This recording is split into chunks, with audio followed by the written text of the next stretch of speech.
paz do Senhor, meus irmãos. Graças a Deus estamos aqui para mais um bate-papo sobre os ensinamentos bíblicos.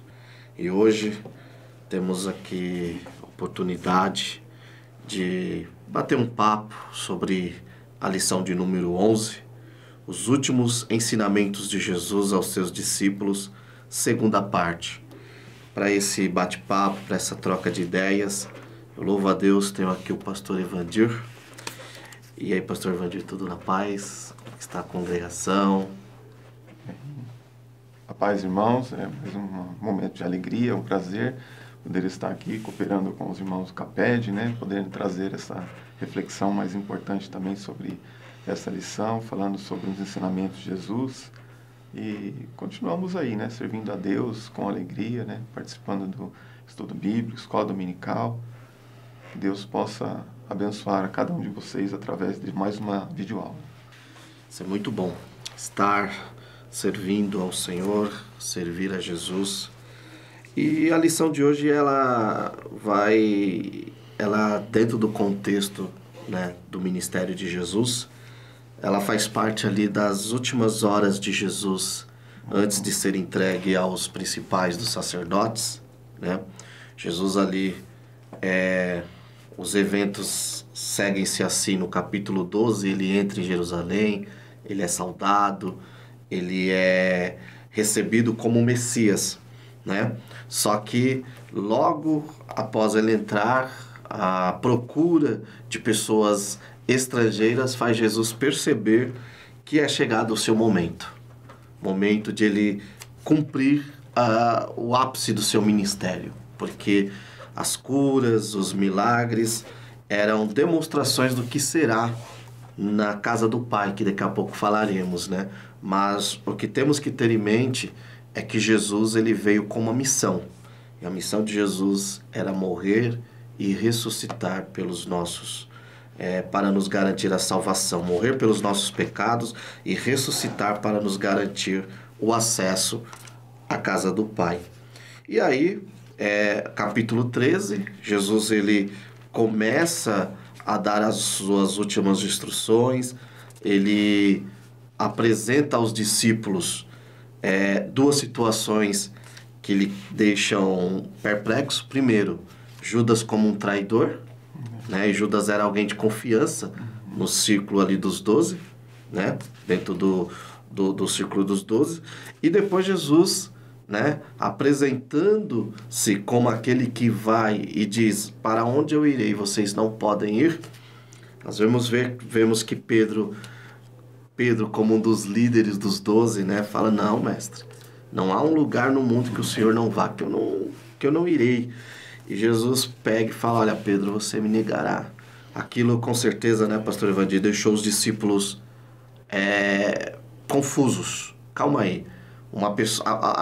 A pessoa que era de confiança, que guardava as finanças, é o traidor.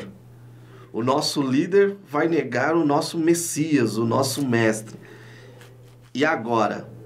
E aí eles ficam turbados, eles ficam com o coração triste, eles ficam preocupados, E, claro, além de tudo isso, essa eminente declaração de Jesus dessa separação.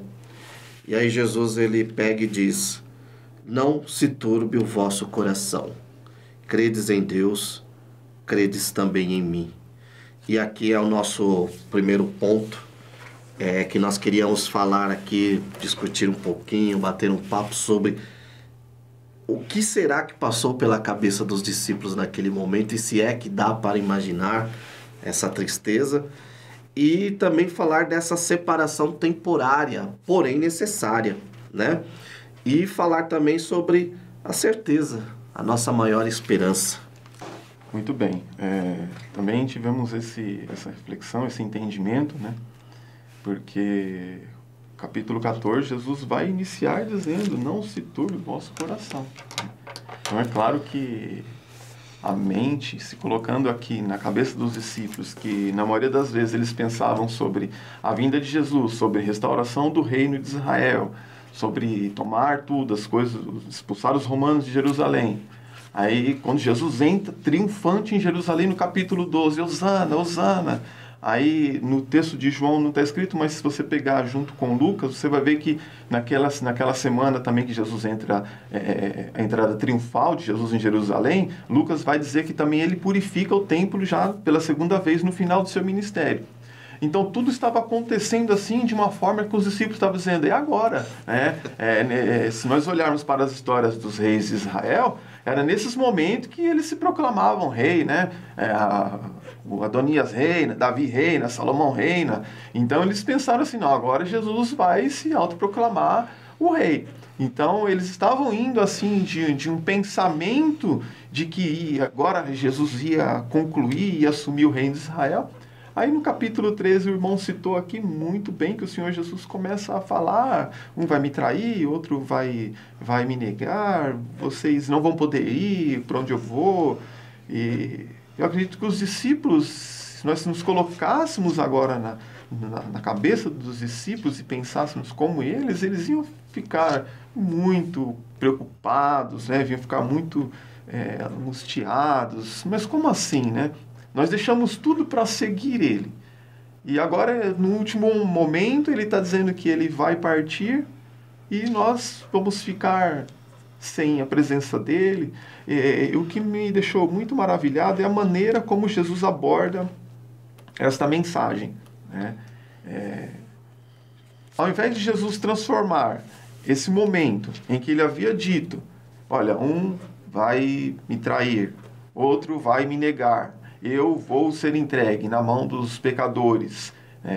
Ao invés de Jesus deixar que esse momento caminhasse para um momento de profunda tristeza, de choro, de melancolia, de lamentações, né? Acabou, não tem mais jeito, tem que ser assim mesmo. Não, pelo contrário, Jesus vem trazendo o quê? Palavras confortadoras, né?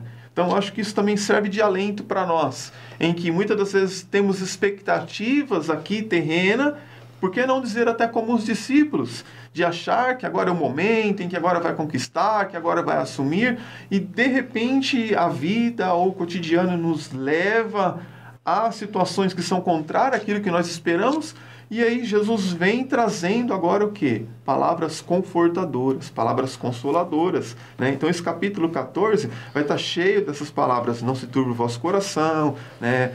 Na casa de meu pai há muitas moradas. Claro que isso aqui a gente já identifica o quê? Morada como um lugar de paz, um lugar de repouso, e isso é nítido, a necessidade de moradia no coração das pessoas. Então Jesus vai colocar as palavras confortadoras, eu rogarei ao Pai, ele vos dará outro consolador. E nesse capítulo 14, todo esse conforto, todas essas palavras consoladoras, elas foram ditas na ausência de Judas. Isso porque lá no capítulo 13, no finalzinho, lá no versículo 27, 30, você vai ver que Judas se despede deles e Judas sai, né? Então, quem fica com Jesus e não se aparta dele, mesmo sabendo que as situações serão difíceis, recebe o seu conforto, recebe a sua consolação, né? O Judas não, o Judas se ausenta. Então essas palavras de não se turbe o vosso coração, Judas não ouviu, né? Essa palavra que na casa do meu pai há muitas moradas, Judas não ouviu. Essas palavras que Jesus disse, eu rogarei ao Pai, eu dará outro consolador, Judas também não ouviu. Por quê? Porque ele se apartou de Jesus, ele se afastou. É muito interessante aí, pastor Evandir, os pontos que você levantou. Essa questão de Judas não ter participado, né? Nós teríamos aqui outros pensamentos, e eu acho que é um momento do professor também trazer isso para os alunos, né? Que essa promessa, esse consolo que Jesus promete aos discípulos aqui, ele é algo escatológico, né? E essas promessas escatológicas, por assim dizer, elas são para os verdadeiros discípulos. Sim. Porque por mais que Pedro fosse negar Jesus, Pedro amava Jesus, do jeito dele, cheio de falhas. E já falando em consolo, isso é consolador para nós, saber que Jesus, ele nos escolhe, ele nos chama sabendo quem somos, né? Claro, depois Pedro tem um encontro com Jesus e muda toda a sua vida, né? possamos ter esse encontro. Um outro ponto que você citou aí que eu achei muito interessante era a expectativa dos discípulos e a realidade do reino de Deus. É verdade. Que isso é um choque para nós também, porque nós vivemos nessa utopia de querer estabelecer o reino de Deus neste presente momento. E falando em termos bíblicos e sociológicos e históricos, se nós tivermos esse pensamento de estabelecer o reino de Deus hoje, agora, nesse momento, nesse atual sistema, né, nós estamos deixando de lado a verdadeira promessa de Jesus, que é um reino futuro, vindouro, fora a parte desse sistema, né? E, de certa forma, nos tornamos socialistas, ou seja, queremos aplicar as promessas de Cristo para a sociedade apenas, para esse sistema, né? E interessante esse ponto, porque os discípulos, eu acho que outro ponto que deixava os discípulos ali perplexos era o fato de que toda a esperança deles sobre o Messias era: o Messias virá, nos dará espadas, nos dará armas, nós vamos lutar, né? Faremos uma revolta semelhante ao dos Macabeus, vamos expulsar os romanos daqui e agora acabou. Aí Cristo entra, tem tudo aquilo e nós vemos agora Jesus se apresentando. Em um primeiro momento parece até um discurso, como você bem colocou, um discurso de alguém que está sendo derrotado. Mas aí Jesus chama os discípulos para a realidade e fala: olha, vocês não estão entendendo. Este momento que eu estou falando que é necessário passar e que entristeceu o vosso coração, é ele que vai garantir a vocês o acesso à casa do Pai. Tem um outro ponto nesse crede em Deus, crede também em mim, que eu acho interessante e que é poderoso. Jesus se coloca na mesma posição de autoridade de Deus. Porque se ele não fosse Deus, se ele não for Deus e falasse assim, ó, crede em Deus, né? Crede em mim como vocês creem em Deus, isso seria o quê? Uma idolatria. E não, Jesus ele se apresenta como Deus, né? Mais para frente veremos que ele se apresenta como sendo aquele que é o próprio Pai. Ó, vocês estão vendo a mim, vocês estão vendo o Pai, né?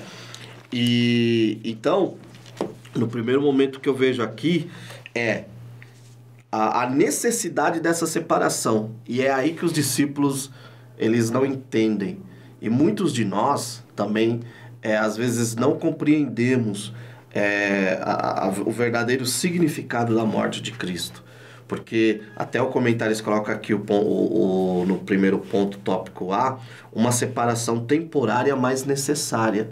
O que é isso? Olha, se Jesus não morre pelos nossos pecados e não ressuscita, nós não teríamos acesso à casa do Pai. Que é isso que Jesus está querendo ensinar para eles. Olha, vocês podem confiar na minha palavra, porque eu não sou mentiroso, né? Eu não fui para casa, a casa do Pai já está preparada. O caminho, o acesso à casa do Pai é que precisa ser garantido. E esse acesso só é garantido mediante a minha morte e a minha ressurreição. Então é necessário eu passar por isso. E vocês podem crer na minha palavra. Eu acho interessante como que Jesus chama a atenção dos discípulos, a confiança que devemos ter na palavra dele, né? E claro, Jesus também ele nos chama aqui para uma esperança maior, né? A esperança do cristão, ela não é uma esperança só nessa vida. Ela não deve ser uma esperança só nas coisas desta terra. Por mais que tudo esteja indo muito bem, né? Esteja bem empregado, meus filhos bem encaminhados, minha vida ministerial bem encaminhada, por mais que tudo esteja indo bem, ou estando mal também, por mais que as coisas estejam indo ruins, né? Desemprego, mortes, pessoas queridas partindo, a nossa esperança, ela tem que ser uma esperança escatológica, uma esperança no porvir, uma esperança na eternidade, né? Muito bem. Essa é uma lição muito boa, muito confortadora mesmo, né? A maneira que Jesus se coloca, né? Falando acerca da sua morte. Claro que o Senhor Jesus tinha a plena consciência de que ele teria que morrer, de dar a sua vida pelos seus discípulos. Eu estava até fazendo uma anotação aqui, pensando nessa questão da morte de Jesus. E é bom a gente ter isso em mente, que Jesus veio para morrer, né? Ele veio com esse propósito. Ele sabia da sua missão, ele tinha plena consciência da sua vida, do seu ministério aqui na Terra, né? Entretanto, o fato de Jesus ter vindo para morrer não é qualquer morte que daria a Jesus a condição de ser o nosso Salvador, o nosso Redentor, né? Então, houve várias tentativas, por exemplo, na própria Bíblia, de tentar matar Jesus, né? Mas o que é isso? A gente vê isso como uma tentativa do diabo de frustrar os planos de Deus, para que Jesus não fosse até a cruz, né? Então, tentaram matar o Jesus logo quando ele nasceu, na matança dos meninos, tentaram matar Jesus apedrejado, o próprio diabo incita Jesus a se jogar do templo. Então, houve várias tentativas de matar Jesus. Mas Jesus, em momento algum, ele tinha dúvida de que ele iria morrer. Ele tinha certeza disso. Ele diz assim, olha, o bom pastor dá a sua vida pelas ovelhas. Então, eu sei que eu tenho que ir até a morte, né? Jesus, na citação que o irmão colocou dos gregos que vieram ver Jesus, o que Jesus vai dizer para ele? Olha, se o grão de trigo caindo na terra não morrer, fica ele só. Então, ele estava falando dele mesmo. Falou assim, olha, eu vou morrer, né? Eu vou dar a minha vida pelos meus discípulos. Então, Jesus sabia que tinha que morrer, mas não era qualquer morte, né? Então, as tentativas de matar Jesus fora do tempo, de matar Jesus de uma forma que não fosse a cruz, eu vejo isso aqui como uma tentativa de Satanás frustrar os planos de Deus, porque não era qualquer morte que daria a Jesus o direito de ser o nosso Redentor, né? Ele precisava cumprir algumas determinações da própria palavra do Senhor, né? Até porque às vezes a gente entra em questões, as pessoas às vezes querem contextualizar alguns textos da Bíblia, né? E falar, se Jesus nascesse hoje, Jesus viesse aqui hoje. Tudo que se Jesus acontecesse hoje, por exemplo, se o nascimento de Jesus se desse nesse ano, onde ele nasceria? Na mesma cidade que ele nasceu. Por quê? Porque existe uma promessa de que ele teria que nascer naquela cidade. Então, se ele nascesse hoje, ele não seria brasileiro, não seria americano, não seria europeu. Ele nasceria no mesmo lugar que ele nasceu. Então, essas contextualizações, às vezes, elas acabam deixando um pouco diferente do que as Escrituras nos ensinam. Então, Jesus sabia que ele teria que morrer, ele veio para morrer. Então, quando o Senhor Jesus vai dizer assim, Pai,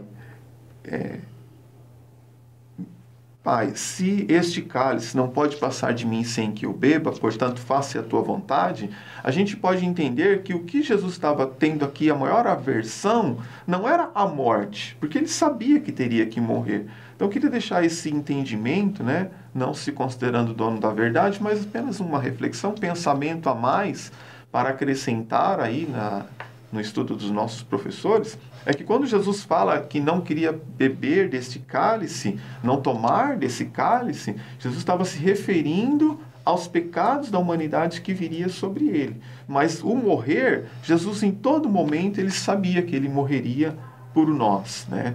Agora, os pecados da humanidade vindo sobre Jesus, conforme Isaías profetizou no capítulo 53, o que resultaria em Jesus o que ele não queria? A separação de Deus, né? Então, isso Jesus não queria viver. Imagina Jesus como homem, que nasceu, que viveu um período aqui na Terra, em que momento algum pecou. E no finalzinho da sua vida, ele vai a uma cruz, ele sabia que teria que morrer. O Estevão morreu e perdoando os seus algozes, as pessoas que lhe atiravam pedra. Então, Jesus morreria como Estevão também, dizendo, Pai, perdoa porque eles não sabem o que fazem. Então, Jesus estava preparado para isso. Mas Jesus, como homem, o que ele não queria era a separação de Deus. Tanto que ele vai dizer, Deus meu, por que me desamparaste? Então, para que Jesus assumisse a nossa redenção, para que ele morresse em nosso lugar, ele precisava assumir esse corpo de pecado. E isso Jesus não queria. Ele nunca pecou, uma pessoa que nunca participou de nenhum pecado, né? E naquele momento ele assumir o pecado de toda a humanidade. Isso ele não queria. Eu vejo nisso, pastor Evandi, a beleza deste momento, né? Nas suas palavras aí, isso me faz enxergar a beleza deste momento, né? Porque assim, em vez de Jesus exigir apoio dos discípulos em face da angústia da cruz, deste momento que ele passaria, né? Você colocou bem aí, Jesus, ele não temia a morte, porque ele mesmo várias vezes, né? O irmão falou aí de contextualizar, e eu acho interessante que Jesus, ele usa até mesmo a figura da morte como um motivador para ele cumprir o seu papel pelo qual ele veio, né? Olha, sou eu que dou a minha vida, ninguém tira de mim. Sim. Então ele não teme mesmo. Acho que o que ele temia ali era experimentar algo que diferente de nós. Nós já nascemos com a natureza do pecado, já nascemos inclinados ao pecado, né? Eu acho que aquela angústia que estava ali, que era evidente para os discípulos, a ponto de os discípulos também ficarem perturbados, era o fato de Jesus ter que experimentar algo novo, algo que não fazia parte da sua natureza, né? Algo que não estava nele, algo que ele não criou, né? Ele não criou. Nós falamos dos sentimentos. Nunca participou, né? Exatamente, ele não participou disso. Então eu acho que é isso. E tem um texto em Hebreus, só para complementar esse pensamento, que para mim é um dos textos mais lindos da Bíblia, mais lindos.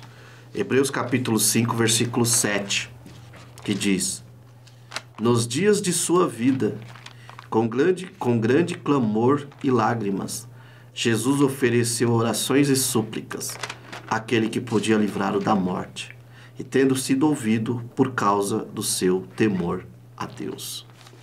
Parece até meio que um paradoxo, né? Parece até uma contradição, porque nós vemos aqui que Jesus, esse texto, ele é uma parafrase do cálice. Jesus falando, clamando, pedindo a Deus que o livrasse, né? Mas o que Jesus temia? Além dos pecados, Jesus temia não conseguir, enquanto homem, chegar vivo até a cruz. Porque o caminho que ele fala aqui, o caminho que ele se apresenta como o caminho para a casa do Pai, só seria completo, só estaria aberto se ele chegasse vivo à cruz e se oferecesse na cruz em sacrifício a nós, né? A Deus por nós. Nós vemos que, e o irmão colocou bem aqui a questão do diabo, né?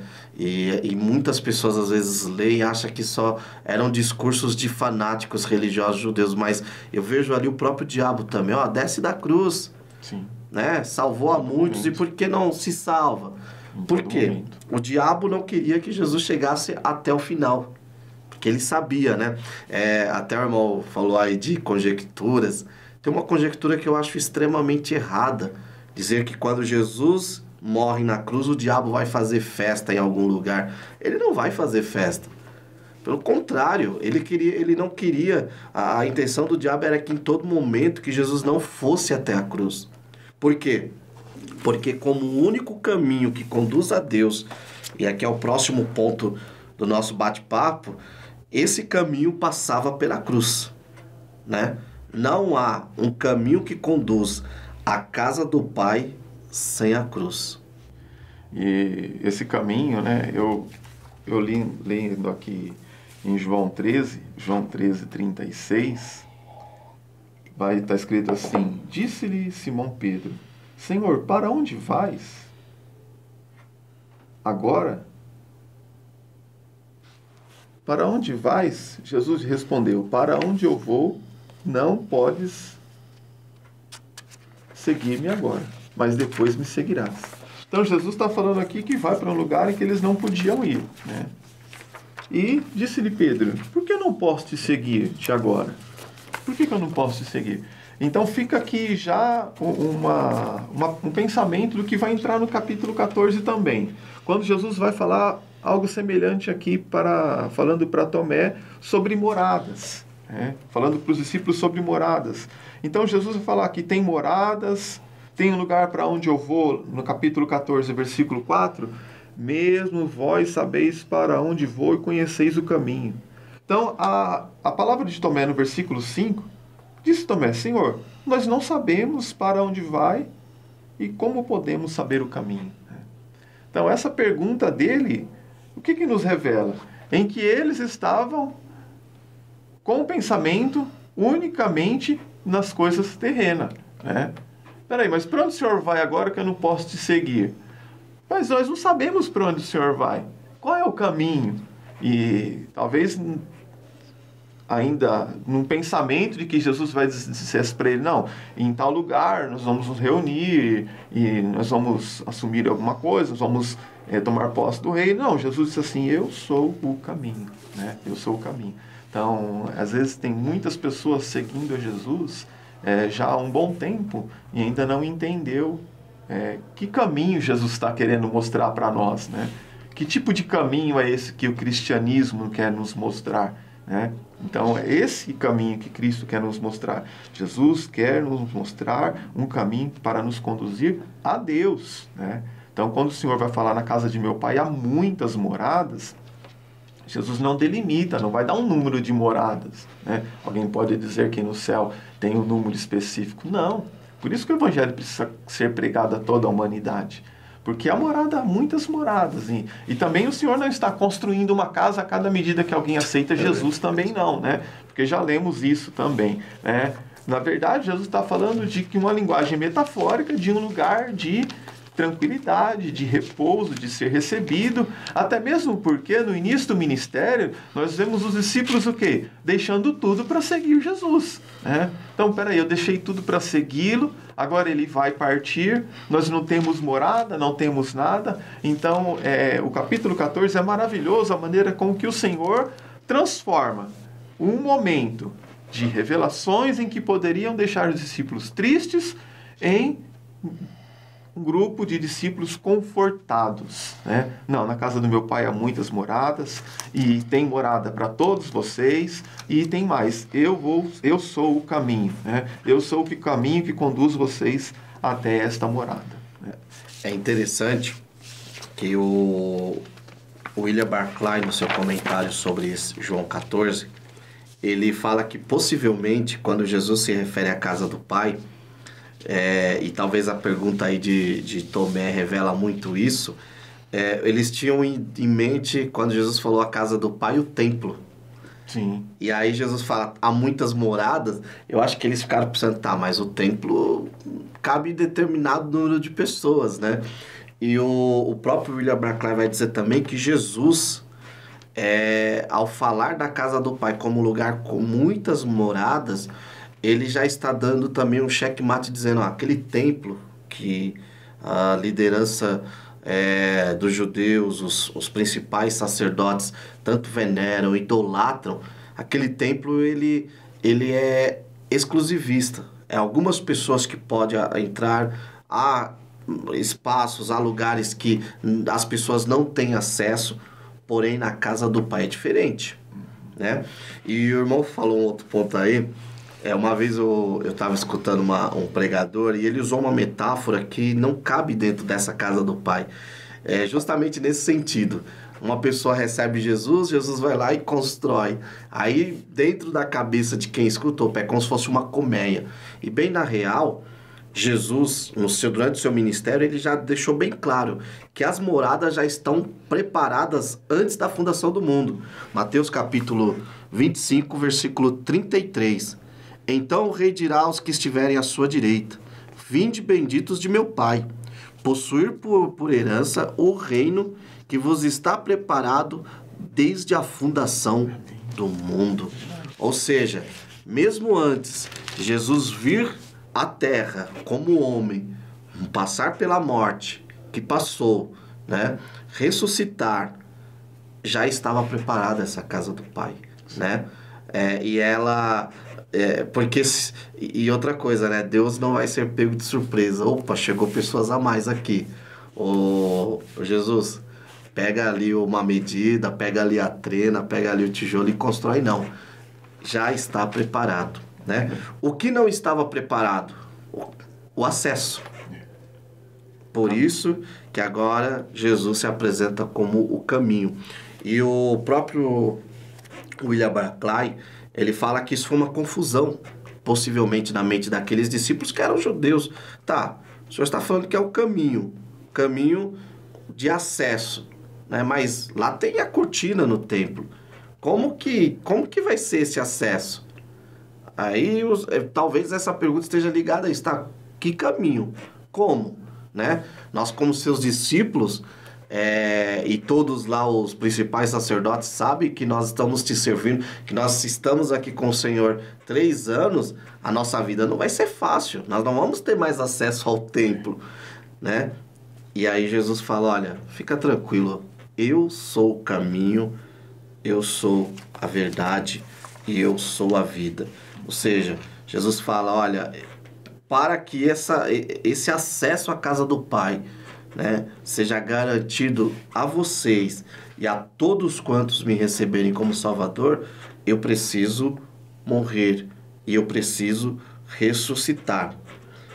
Porém, pastor Vandir, a ideia que, lendo todos esses textos e lendo todo o conteúdo de João 14, isso não foi o suficiente para os discípulos ficarem consolados, ficarem, como posso dizer assim, confortados. Aí Jesus vem e faz a promessa de um outro Consolador. Sim. O que o irmão tem a dizer sobre esse outro Consolador? Eles estavam há 3 anos com Jesus. Jesus ensinou tudo para eles, né? A estar com eles, a fazer com ele, a aprender com ele. Mas agora o Senhor Jesus iria partir, né? Então é claro que ficaria aqui evidente no coração dos discípulos, como assim agora, né? Então, eu lendo aqui esse texto de João capítulo 13 e versículo 28, ou capítulo 14, versículo 28, ouviste o que eu vos disse, vou e venho para vós. Se me amasseis, certamente exultaria por te ter dito, vou para o Pai, né? Então, Jesus está falando assim, ó, vocês têm que se alegrar porque eu vou. Então, não é para vocês ficar tristes, é para se alegrar. Por quê? Porque vai entrar aqui nesse ponto 3, né? De uma promessa de um outro Consolador, né? Por quê? O Senhor Jesus vai dizer para ele, ó, eu vou enviar um Espírito Santo, um outro Consolador, que vai estar convosco sempre.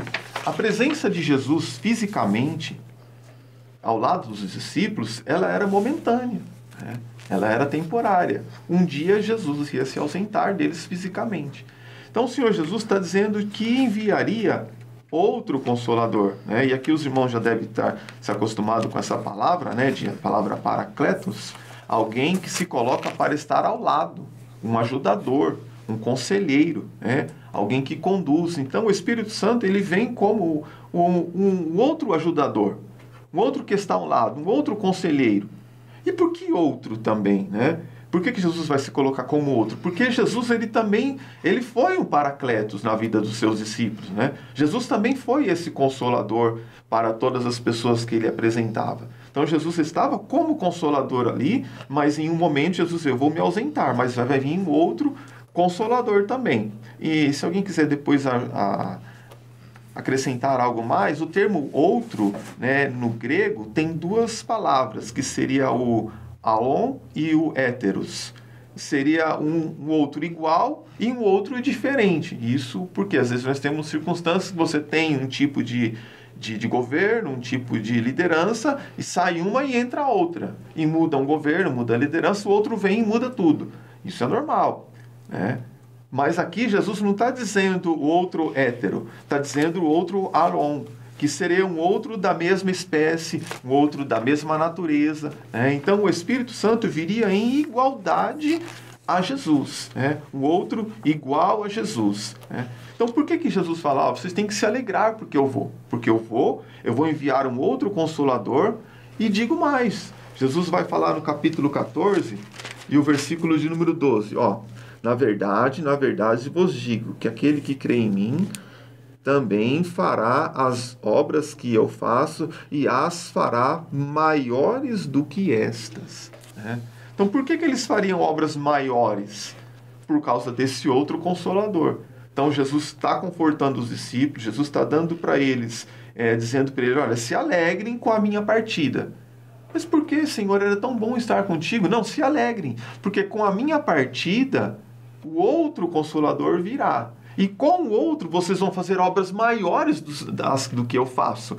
Então, eu começo vendo aqui os discípulos agora tendo uma visão mais clara do início do capítulo 14, do não se turbe o vosso coração, de Jesus ter falado assim, ei, você vai dar a minha vida por ti, antes o galo cante, tu vai me negar, que é o finalzinho do capítulo 13, início do capítulo 14, a gente vê que no capítulo 14, Jesus vai levando eles para um momento de preparo, no momento de se alegrar com a partida dele, porque viria um outro Consolador, e com esse outro Consolador eles iriam fazer obras maiores do que a que Jesus fez.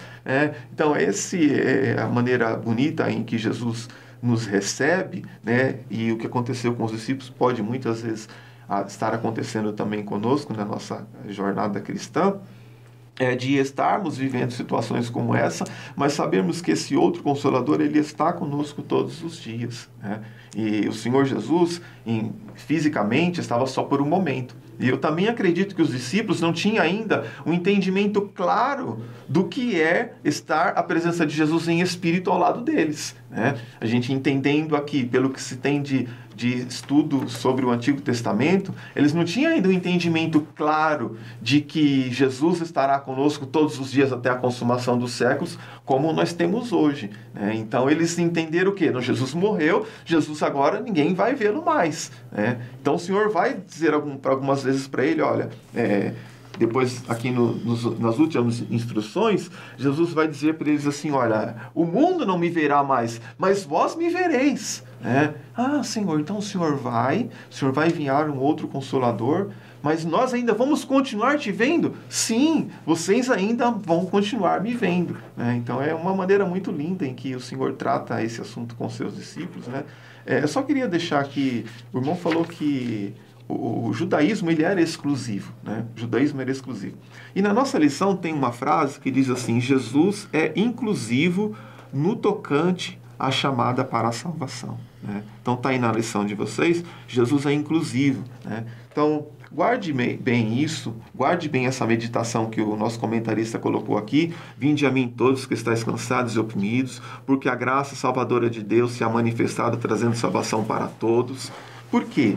Porque hoje, irmãos, nós estamos vendo muito ataque da igreja sobre nós sermos exclusivistas, né? E, na verdade, o cristianismo ele é inclusivo.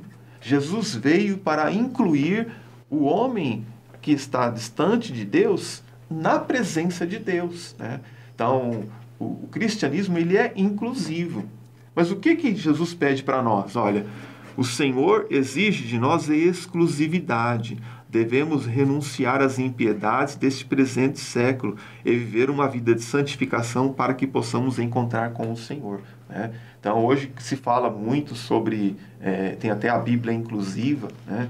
Que é uma Bíblia que eu não recomendo que ninguém leia e nem compre ela, né? Mas por que colocaram esse título lá, Bíblia inclusiva?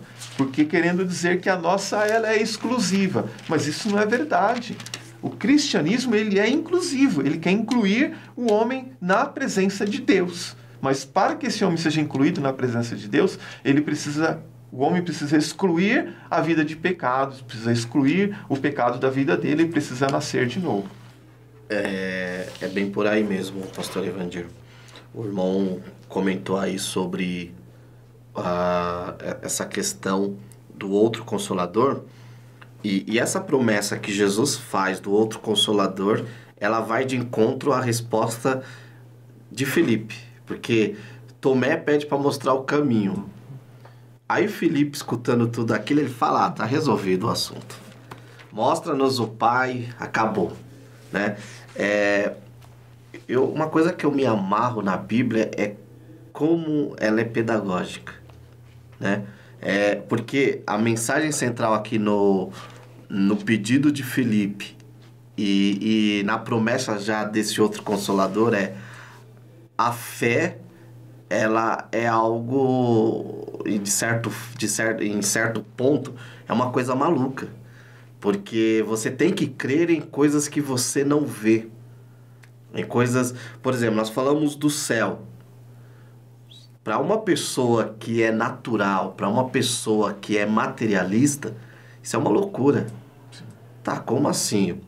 Você, Evandir, vai morrer por uma promessa de um céu, de um paraíso, de um lugar, mas o que tem de tão importante nesse céu para você morrer por ele? Tem Jesus.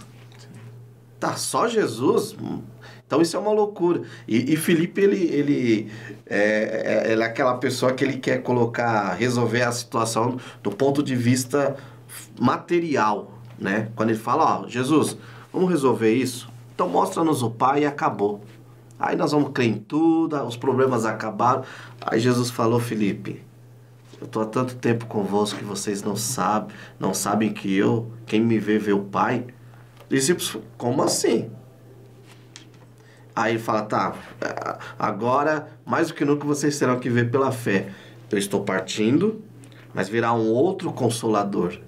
Como o irmão colocou, na mesma espécie, na mesma natureza, divino, Deus, né?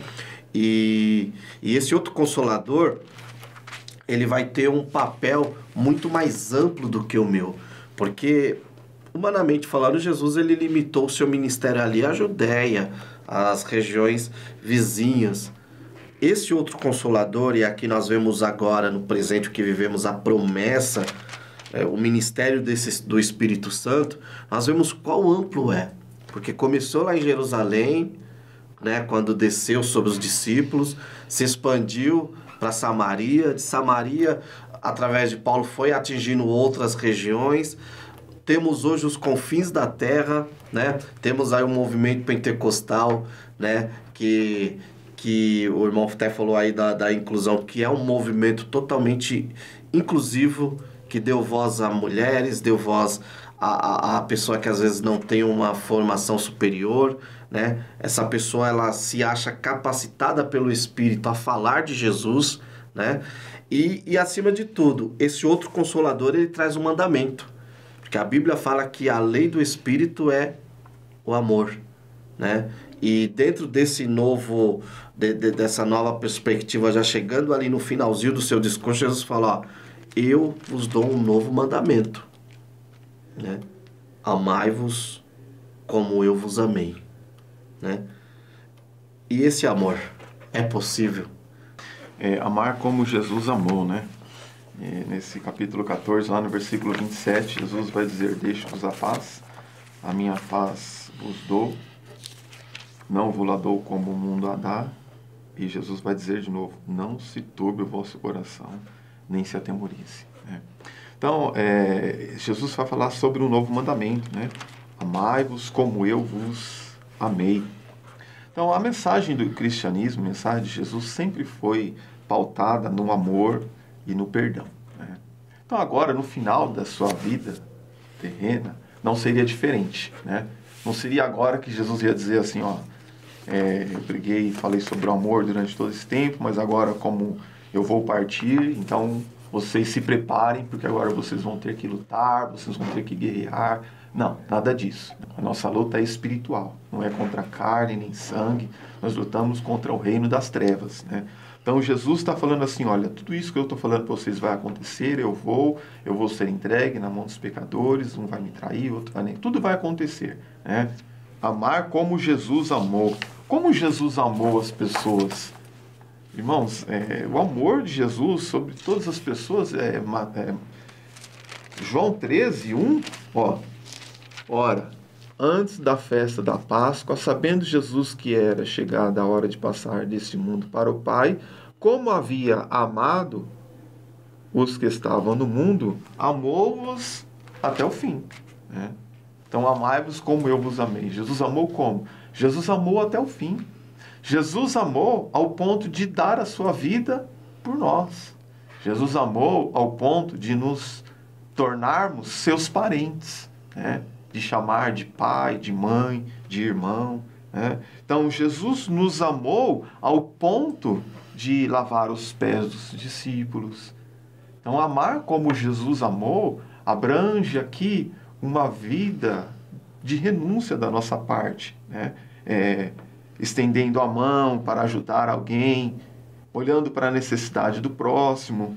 Então, amar como Jesus amou é algo que, para nós, é muito difícil de fazer.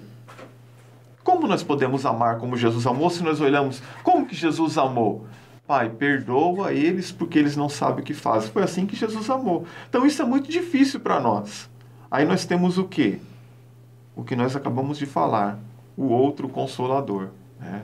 Então, lá em Romanos capítulo 5, versículo 8, vai dizer assim que Deus prova o seu amor para conosco pelo fato de Cristo ter morrido por nós, sendo nós ainda pecadores, né?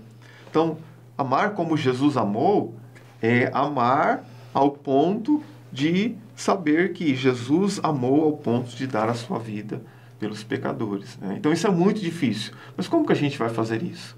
Paulo vai dizer para nós o amor de Deus. O amor de Deus. Então, Jesus não está falando assim, ame como eu amei, com o amor que vocês têm. Ele sabe que nós não vamos conseguir. Deus está falando assim, o amor de Deus está derramado nos vossos corações, pelo Espírito que vos foi dado. Então, agora a gente começa a entender mais claro por que Jesus falou assim, é necessário que eu vá. Porque se eu não for, ele não virá. E quando ele vier, ele vai falar sobre mim, ele vai testificar, né? Então, quando Jesus fala assim, ame como eu vos amei, eu poderia dizer, Senhor, impossível. Ele vai falar para mim, aguarde só um momento. Quando ele vier, o amor de Deus estará derramado nos vossos corações pelo Espírito que vos for dado. Ou seja, esse Consolador, ele vai ajudar vocês a amar como eu amei, em todas as circunstâncias, ao ponto de amar até o fim, ao ponto de amar, ao ponto de lavar os pés dos seus discípulos, né? E aqui, dizendo que Jesus lavou os pés de Judas também. Todos estavam ali presentes até aquele momento. Então, amar como Jesus amou e amar até o fim, amar ao ponto de dar a vida, amar sem reservas e sem medidas, né? Então, no final do ministério de Jesus, Jesus não vai falar, olha, está terminando aqui a nossa jornada, eu vou para o Pai e vocês tomem à força o reino aí de volta, expulsem os romanos daí. Não, ame como eu vos amei. Essa é a essência do cristianismo. Amor é a essência do cristianismo. O cristianismo, irmãos, está muito pautado em renúncia, em entrega, em se dar, em doação, em amar, em perdoar, do que em ganhar, do que ter, possuir, né? Existe sim uma prosperidade cristã? Sim, existe. Mas o cristianismo ele está mais para você dar do que receber. Bem, na real, mais perder, né, do que ganhar, né, em uma ótica humana. Estamos chegando aqui ao final desse bate-papo, mas uma coisa que eu acho interessante é que lá em Gálatas diz que o fruto do Espírito é o amor. É verdade. E esse amor se divide em vários gomos, né, em várias partes, mas o fruto do Espírito é o amor, né? E uma das coisas que o Espírito, ao vir à Terra, ao ser enviado, ele tem como missão é ensinar e lembrar a nós tudo o que foi dito por Jesus. E como o irmão bem colocou aqui, Jesus foi quem disse isso, que nós devemos amar como ele amou, né? Tem um livro que eu, há um tempo atrás, que eu li, que eu acho muito interessante, que é O que Faria Jesus, né? O que Jesus faria, né, em determinadas situações? O que Jesus responderia em determinada situação? Como Jesus agiria em determinados lugares? Possamos ficar com essa reflexão, né? E já para finalizar, pastor Evandir, quais as conclusões, os pontos, os recortes, os insights que o irmão quer fazer dessa aula, os conselhos, as dicas de leituras? Eu acredito que o que nós colocamos aqui ficou de uma maneira simples, né, clara. A gente sabe que nós temos limitações aí de tempo para ministrar e também diante da classe, lá onde os professores têm que estar na frente dos seus alunos.